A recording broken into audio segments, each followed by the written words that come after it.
when a certain integral cannot be integrated by one of our basic integration formulas, we can use integration by parts formula. Here we have integral of 2 dv equals uv minus the integral of v du.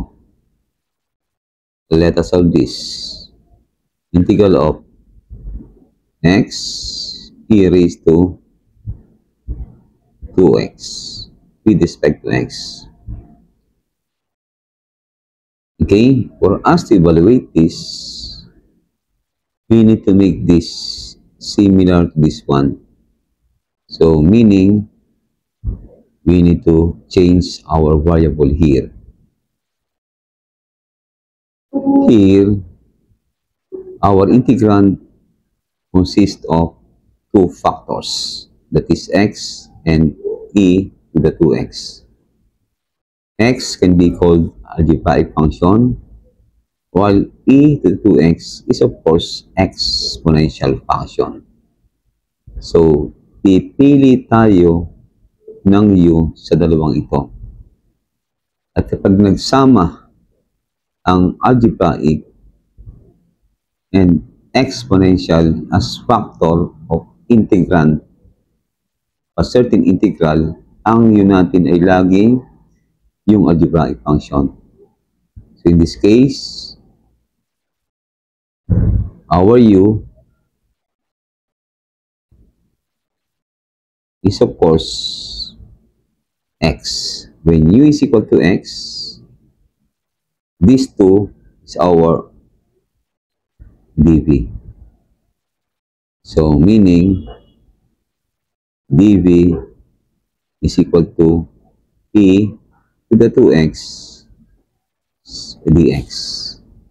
So as you can see here, you say the u dv same as this one. We can now use this formula. And using this formula, we have u is equal to x, but we don't have v. To find v, we just integrate this. Integral of differential of a certain function v is of course v.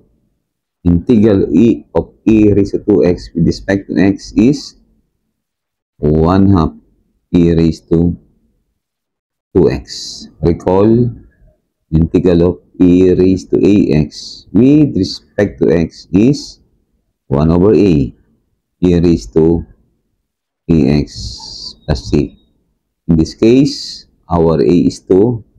So, simulat natin dito, and then just copy the integrand e to the 2x. So, meaning, this b now can be replaced by 1/2 e raised to 2x minus the integral of b. b is 1/2 e raised to 2x. We don't have du, but if we take the differential of this equation, we have du equals dx. So, du can be replaced by dx because du equals dx. Okay, just copy the first term here. We have 1/2 x e raised to 2x minus, as you can see here, this can now be evaluated directly. Okay, integral of 1/2 e to the 2x is 1/4. Because 1/2 times 1/2 is 1/4 e raised to 2x plus c. And this can be our final answer. Okay? Another example. Let's say evaluate x squared e raised to x with respect to x. So here, still algebraic, exponential. Our u is, of course, x squared. Our dv is e to the x dx. This is our sequence of solution. So we need to find du. We have 2x dx, and then integrate both sides to find v. V is e to the x. Diba? Itong ating u, yung ating dv. Integral of u dv is uv minus the integral of v du. Replacing u by x squared, so we have the x squared, v by e to the x, then e to the x here, minus v is e to the x. What is du? 2x dx. So, mayroon pa ditong algebraic, exponential, continue, using what? Integration by parts. Here, our u now is equal to x, same dv, e to the x, du is equal to dx, and v equals integral of this is of course e to the x. This is u, this dv, so we have uv minus integral of v du. Copy this, x squared e to the x minus 2 times u now is x, v still e to the x minus the integral of v e to the x du equals dx. Okay, copy x squared e to the x, this times this is 2x e to the x, negative 2 times negative 1 is positive 2. Integral of this is e to the x, then plus c. If you want, you can factor e to the x. So I have here e to the x times x squared minus 2x plus 2 plus c is our final answer. Okay, let's say you have this integral x sine 3x dx. So here, our integrand consists of algebraic and other one is trigonometric. So pag nagsama yung dalawang yan as factor of our integrand, our u is still what? The algebraic function. In this case, this is x. Because our dv is sine 3x dx. Getting du, we have du equals dx. Integrating both sides is b is negative. The integral of sine is negative cosine. So 1/3, so may 3, and then cosine 3x. This is u. This is dv, integral of u dv is u, v, minus integral of v du.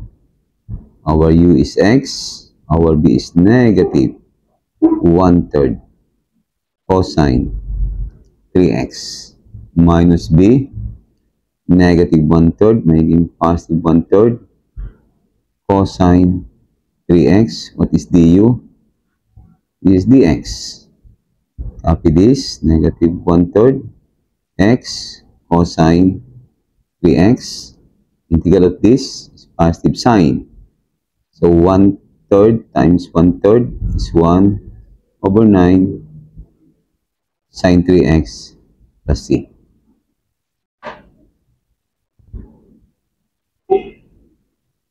Okay, about this one, let's say e raised to x sine x dx. So here, our integrand consists of exponential trigonometric. So here, our u can be e to the x or can be sine x. So, ang ginagawa ko dito, since nauna ito, yan na lang yung aking u. And then, of course, yung ating dv is sine x dx. du is e to the x dx. Integrate. We have d is negative cosine x. Okay? This is our u. This is dv. We have u v means equal of v du. Okay? Replacing u by e to the x. We have e to the x. V is negative cosine x minus integral of v, making positive kasi negative is positive. Cosine x du is e to the x dx. Tuloy lang tayo yung paggamit ng decay by parts dito. So since nasimulan mo ang u ay e to the x, ang u mo dito automatically e to the x. So ito pa rin ang gagamitin natin u. Siyempre, ito pa rin ang ating du. Ang magbabago lang ay dv. Ano ating dv? We have cosine x dx. Integrating this, we have v is sine x. U, this is dv. uv minus the integral of v du. Okay? Copy this. We have negative e raised to x cosine x plus u. What is our u? Is e to the x. V is sine x minus the integral of v sine x.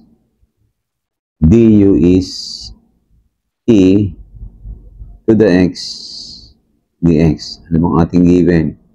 Integral of e to the x sine x dx. So, napansin nyo na ito ay katulad na ng ating given.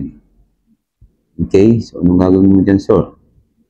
First of all, of course, you have to copy this. And then, copy this.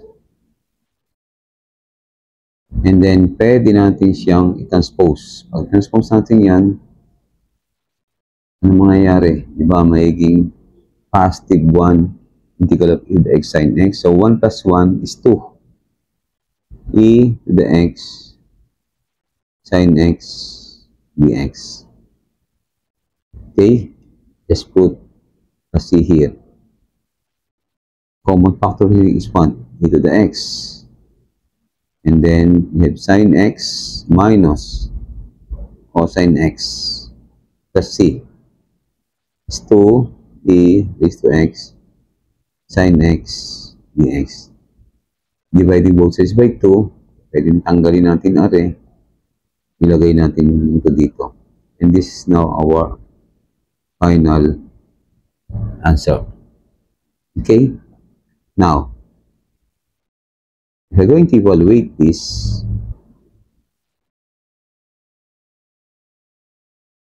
So here, our integrand consists of algebraic and logarithmic. Okay. So, automatic, ang yun natin dito ay yung logarithmic. In this case, ln x. And of course, our dv is x raised to 5 dx.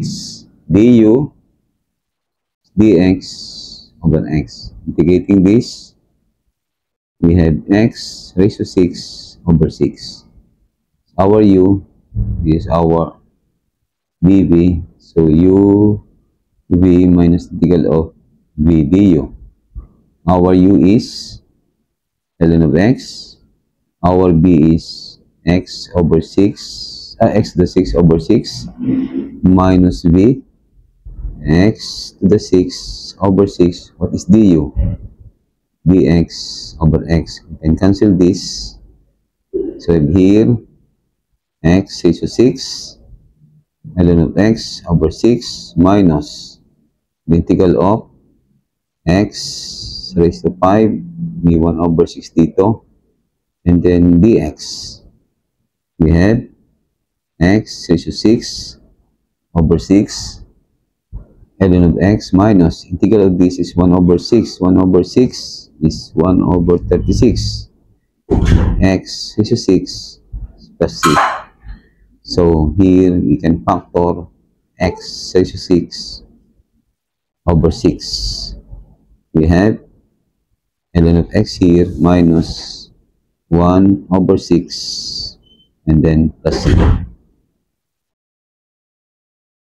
Okay, let's say you have this integral of log of x with respect to x. So here, our u is log of x. Our dv is dx. du is log of e over x dx. v is equal to x. Okay, this is our u, this is our dv equals uv integral of v du. Our u is log of x, our v is x minus v, that is du, log e over x dx. We can cancel x here, so here copy x log x minus, this is a constant, diba? So just copy the constant, integral of dx is of course is x and then plus c. You can factor x here, we have x times log of x minus log of e and then plus c.